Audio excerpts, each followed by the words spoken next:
anything wrong. So it's weird that they have that negative stigma around their breed because people train them to be well, they mean. have shitty owners, you know. It's never the dog, it's the owner, you know. It's same with kids. Like, kids aren't just naturally assholes, like.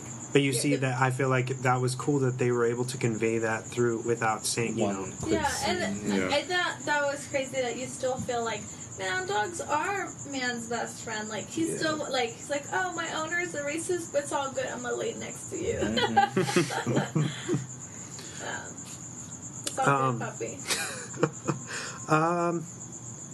I have some questions, but I don't know if do you guys want to just talk freely about the film first, or do you want to do the questions, or what do you want?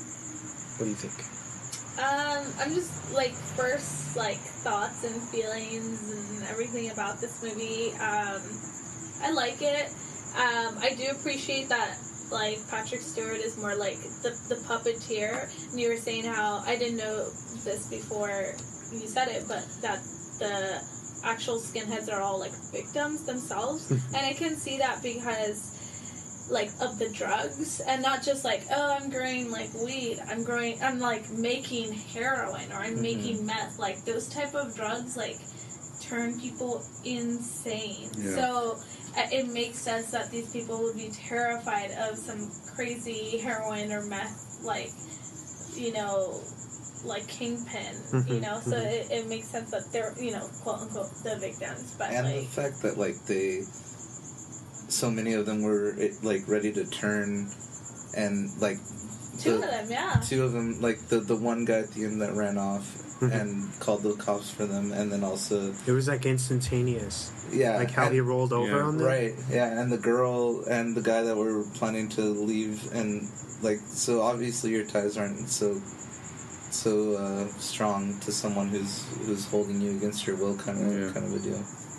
And one thing that I noticed in the kind of earlier in the film is when he sends off the two that actually killed the woman in question, that kicks off the whole plot of the film. The person that the spoiler alert, the girl that they kill in the green room. When Darcy, Patrick Stewart's character, figures out that it was the guy Worm, I guess was his name, he goes back to his little office, and they give them drugs or whatever to kind of make it seem like, and then he says, oh, well, if they get caught, it's like from like some like black cracked in or whatever in the area, so they'll trace it back to them. So it's like he doesn't really care about, there's no brotherhood, or you know what I mean. And I feel like that's a big statement, like, of the kind of plot holes, if you will, within that culture, and how things don't really seem, you know, they're not really close or a family or whatever. It's all driven by hate, and they're taking advantage of kids that are kind of hurt or damaged, and driving them to do their dirty work or whatever. And that's what makes the film kind of scary, is I feel like this scenario could really happen, and has probably happened, not to, you know, quite like the twists and turns of this, but I'm sure I could totally see this playing out. You know what I mean? In real life, especially in it totally does play out in real life, where like these dudes corner people, and like this happens everywhere. It's just like we don't see it as often. We're in our nice bubble in a city with a lot of liberals. But as soon as you drive out like 30-40 minutes, there's some spooky stuff. I mean, I lived in Logan for quite some time, and how did I find skinheads and, like, racist people there? Not living there, but, like, they're there for something. And, I mean, it's everywhere, but I think, like, we don't see it as often, and it's not in our faces because we are in a nice, like, San Diego bubble, and it doesn't take too long of a drive to find these people. Oh, like Logan in San Diego, Logan? Yeah. I got cornered by these, like, skinheads, like, in our house. I was living in this, well, I was living in, like, a squatter house, but, like, and we were, like, 2 houses down from, like, this, like hella, like, meth house, like, just mega meth house, and They were hanging out at some, like, tattoo shop that was now Border X. But yeah, I mean, like, was it the Two Roses? Yeah, Two Roses was there at the time with, like, a barber shop. It was, like, split. The guy who owns it actually owns another one in City Heights that's both, like, a tattoo shop and a barber shop.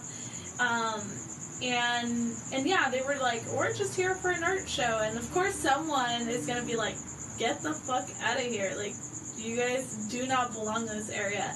And they cornered us in our house, and we were calling the cops, and the cops, like, did not care. We had called the cops for other things. People had called the cops on us, like, but that's, neither here nor there. So they're everywhere, and it's, I think, scary when you encounter them. And I think Wesley, and definitely myself, and I'm sure Tim, have seen them at shows, East County shows. Oh, for sure. And they just stomp on people. Like, their little, like, culture is not.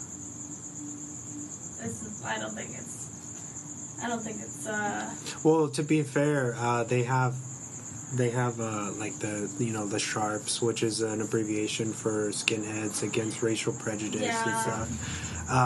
So they're not. It's not all bad. Yeah, it's hard to pigeonhole someone. Oh, you're a skinhead, you're a racist, because it's not really how it is. No, and it's not like that. But I think for the general public, like, that can get confusing if you're not going to these shows and, like, trying to figure out, like. I just think it sucks that it's like you can't shave your head and then people automatically, assume you're fucking racist or something. Yeah, the original Skinheads were, like, not racist at all. They were just a working class in England, and I guess one of the first skinhead bands ever was an all-black band called Cimarip that played a reggae ska kind of a sound, and so it just kind of sucks for a hateful group to take something that didn't mean that and smear it like that, so that it's kind of weird because it's like the swastika or whatever, how it used to be a symbol for peace or whatever, right? Right, it was a Buddhist piece, right? Yeah. A Buddhist symbol. Yeah, it's that exact same. It's the same thing. Yeah. But yeah, I mean, Wesley and I, Tim, we saw this in real life though on Saturday. Saturday, yeah.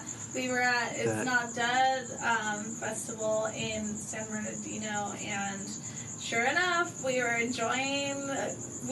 watching GBH. Yeah. It was like right next to us. I didn't notice at first, because I'm not staring people. You noticed but at first, it took me a while because I'm not like analyzing everybody's tattoos all the time. He was actually watching the show. I was too. I mean, this guy was like, shirtless, like, I'm gonna fucking look. Big as fuck. Yeah. Well, they have to be. Yeah. Like, because you can't have a swastika tattooed on you and not have the muscles to back it up when someone calls you out for it. Yeah, true. But anyway, this was like a big middle-aged dude. He was standing right next to it, like literally, like right here. Yeah. Shoulder to shoulder with you guys. Missing teeth and everything. Yeah, he looked like a meth head or former meth head, whatever. Former? Anyway, he had like the crazy prison tattoos, and on the back of his on his arms he had white power, and that's what I first noticed. No, it said white pride. Or white pride, sorry. Yeah. Come sorry. On. It's so much better. No, but right next to it, when you pointed that out, I saw right next to it, there was like a little, like maybe like quarter size, like swastika, and I was like, oh, this guy is tripping. And then he walks away from us, and he has a full-on Hitler portrait on his rib cage. Really? Like, walking around without a shirt. Bigger than the face. Like, they blew up this picture of Hitler, and they're like, it's gonna go right here where everyone can see it. And then he had like crazy chest pieces when he turned around with swastikas and stuff. Yeah. And then his buddies came, and they were all super white, and like they're like bro. They were like broy, like East County, like Santee bros, right? Yes. Yeah, but these were just like meth heads, like looking, and then there was one that like we were like, okay, we need to walk away. Like he like kind of, we were at that tipping point. It was this guy with just like a dark, huge swastika on Their his stomach, stomach. like completely colored in, like not just the outline that you might It was all cover with blackened in. It's like Yeah. blackened in, and Like we're just American okay, history, yeah. We need to walk But the bigger. fuck I was away. saying, I was like, what tattoo shop is gonna do these tattoos? Like, It's not. it can't be, right? It's gotta be prison, right? Yeah. Like, Yeah, totally. It's either prison or their buddy, like stick and poke, like at home. because doing like it. you're gonna walk around and be like, yeah, I got it from this shop down the fucking street. Like, that's do not good for anything. business. Yeah. They'll do anything. Go ahead. You want a big dick on your forehead? Yeah, right they over there, got you. man. They got you, man. They don't care. As long as you got the money. It was strange to me, and then those two women walked up Yeah. and said hi, and one of them, like the Nazi dude, tried to like shake this girl's hand, and she refused to shake his hand. And I noticed that interaction. You were really watching that. And I was like, oh, that's interesting. Like maybe she knows like what he's about or something, you know? No, most likely he doesn't like respect women. He doesn't give a obviously he doesn't give a shit about people like at all. So he's probably like fuck no. And then those guys stayed for the selector, which I thought was really Like, interesting. like not all black, but black members of the band, and they're gonna be there. It was very sketch. I'm sure they weren't the only ones around there. Well, because our friend Yugi, who went with us, also said he texted us saying that he was like, was it just me or were there a lot of bikers / druggies / methods / Yeah. like ex-prison prison Yeah, prisoners? I don't know what was up with interesting that, crowd. but I mean, it just kind of like illustrates that they're out there, and we just don't get. We don't. I mean, I'm lucky. We're lucky that we don't get to see them every day, but they're definitely out there. Yeah, That's what makes it scary. Yeah, it's crazy. It's real. Yeah. I like that this movie is based in Portland. Because I had a couple buddies who they're Hispanic and they went down there. Or one of my buddies, he is Filipino, and they said that was like their worst experience traveling ever. Really? And Yeah. Portland's supposed to be really progressive and like. From what they told me, that's not how it is. That it might be how it is if you're white. Wow. But he said that they're very much into preserving their area, and when outsiders come in, that they're like, "Yo, like get the fuck out of here." Wow. I also think the further away you get from like Mexico, like the like less accepting things might be. Because like, they don't see. I don't know. Diversity I'm only and stuff. Very thinking much. of this like a few incidents with my youngest sister who lives in rural Washington, where people have out loud talked about her, and Like while she's around. Right. as she's having a drink, people have started to have conversations about how they don't like what did they say? It's I can't something even about, like- repeat some of this stuff. Like her boyfriend's white, and that they were like saying like I don't even know. I don't know, something about like I would never have like a kid with a Mexican girl like I that. mean, or stuff that something just like she is like, how did I end up here in these like situations? So yeah, I mean it's everywhere, but I think the further away you get from certain places. Was that recent? Yeah, that was, was like, months ago. Months ago. Oh, She's shit. only lived there for like less than a year. Okay. So yeah, it can get quite scary in areas that aren't cities. I'm surprised to hear that about Portland, but I do appreciate that this movie was like in Portland because there is like a pretty big music scene. And like the wooded areas, kind of like how it was once they got out and stuff. So, and I think once you get more rural, like outside of like an actual urban place, that you can find more sketchy people like that. Oh, yeah. Oh yeah, Yeah. I'm sure. And the thing I thought was like kind of cool about the movie is like as playing in a band, like you show up to a show that's booked, a lot of times you don't know what you're walking into, you know, like I mean, you could show up and be at a Nazi establishment and not know based on the flyer or anything like that, and that's really scary to like. And they were being paid too. Like, remember the first show they all got $6, and then this show they were going to get about. And they did pay them. Yeah, they paid them before. Yeah, I don't know if you saw that, but yeah, they got paid. They gave her the money, and then because they were trying to rush him out. Rush him out of there. They're like, "Here's your money. Don't bug us. Like, get out so you don't see this gnarliness." And he came back in the